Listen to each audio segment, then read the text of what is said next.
Hi friends, நான் இன்றைக்கி முருங்கைக்காய் இருந்துச்சுங்க. அதை சரி சின்னதாக நம்ம வெட்டி எடுத்து வச்சிடலான்னு சொல்லிட்டு பாக்ஸில் போட்டு எடுத்து வச்சிட்டேன். அப்புறம் ஒரு யோசனை, என்ன யோசனை அப்படின்னா, சரி இந்த முருங்கைக்காய் இருந்துச்சுன்னா நம்ம முருங்கைக்காய் கூட்டு பண்ணுவோம், உடம்புக்கு ரொம்ப நல்லது அப்படின்னு சொல்லிட்டு குழந்தைங்களுக்குலாம் அது ரொம்ப பிடிக்குங்க. அந்த மாதிரி தேங்காய் போட்டு செஞ்சோம்னா சரின்ட்டு நான் முருங்கைக்காய் கூட்டு தான் செய்ய ஆரம்பிச்சிட்டேன்.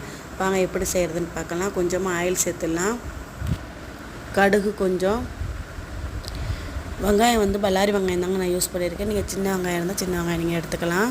கொஞ்சமாக கருவேப்பிலை எடுத்துகிட்டு கொஞ்சம் வதங்கினதுக்கப்புறம் மஞ்சத்தூள் 1/4 டீஸ்பூன், சீரகத்தூள் 1/2 ஸ்பூன், 2 தூளுமே போதுங்க. அப்புறம் உப்பு தேவையான அளவு போட்டுட்டு நம்ம அதை பிரட்டி விட்டுடலாம்.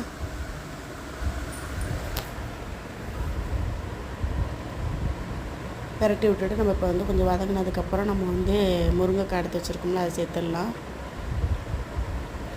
இதுக்கு முக்கியமானது தேங்காய் பேஸ்ட்டுங்க. தேங்காய் பேஸ்ட் நம்ம எடுத்து வச்சுக்கிட்டு இந்த கிரேவி பண்ணோம்னா ரொம்பவே அருமையாக இருக்கும்.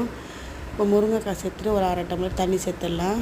இப்போ நம்ம தேங்காய் எடுத்து ஊற்றிக்கலாம். ஊற்றிட்டு நம்ம அதை பிரட்டி விட்டதும் நல்லா கொதித்து நல்லா வற்றி வரட்டும்.